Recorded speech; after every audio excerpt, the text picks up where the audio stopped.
नमस्कार।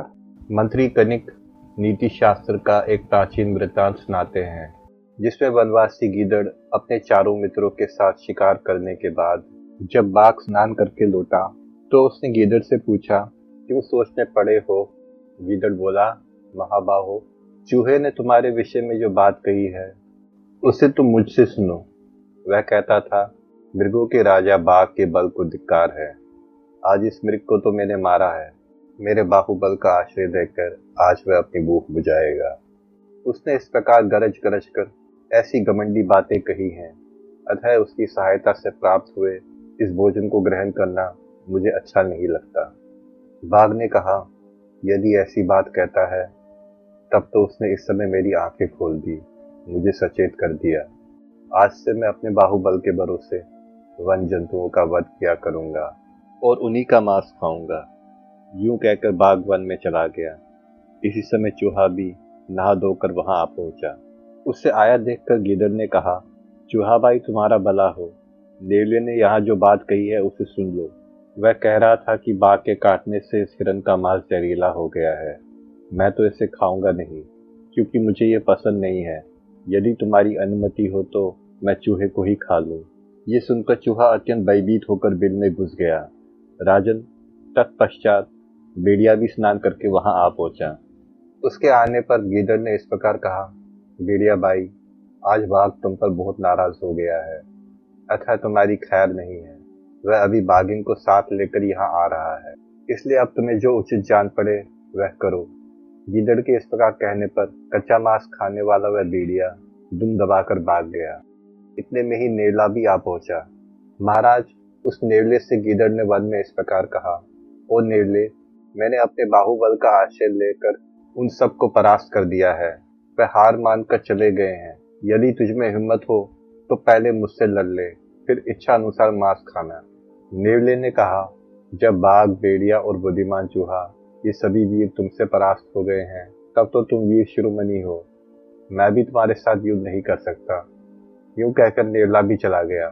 कनिक कहते हैं, इस प्रकार उन सब के चले जाने पर अपनी युक्ति से सफल हो जाने के कारण गीदड़ का हृदय हर्ष से खिल उठा। तब उसने अकेले ही वह मांस खा लिया। राजन, ऐसा ही आचरण करने वाला राजा सदा सुख से रहता है और उन्नति को प्राप्त होता है। डरपोक को भय दिखाकर फोड़ ले तथा जो अपने से शूरवीर हो उसे हाथ जोड़कर वश में करे। लोभी को धन देकर तथा बराबर और कमजोर को पराक्रम से वश में करे। राजन, इस प्रकार नीति युक्त बर्ताव का वर्णन किया गया है। अब दूसरी बातें सुनिए।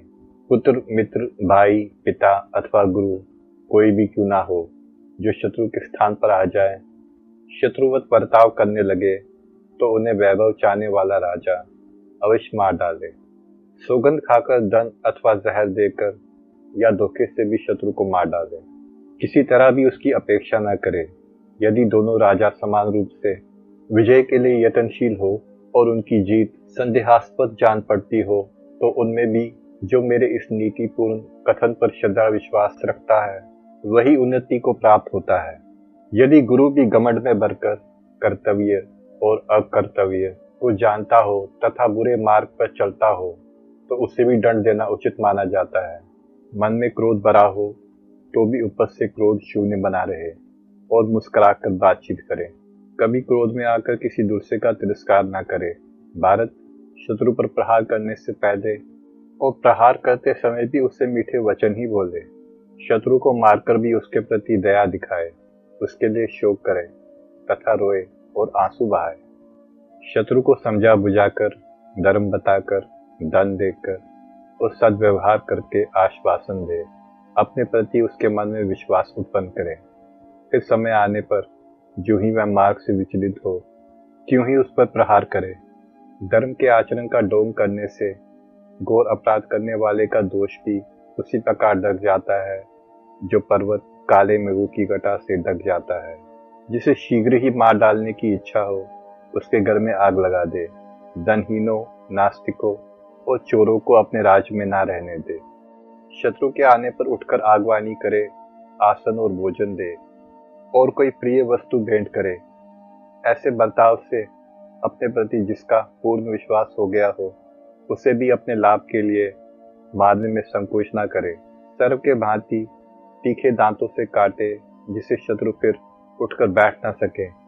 जिनसे भय प्राप्ति का संदेह न हो, उनसे भी चौकन्ना ही रहे, और जिनसे भय की आशंका हो, उनकी ओर से तो सब प्रकार से सावधान ही रहे। जिनसे भय की शंका नहीं है, ऐसे लोगों में से यदि भय उत्पन्न होता है तो उनका मूलोच्छेद अर्थात सर्वनाश कर डाले।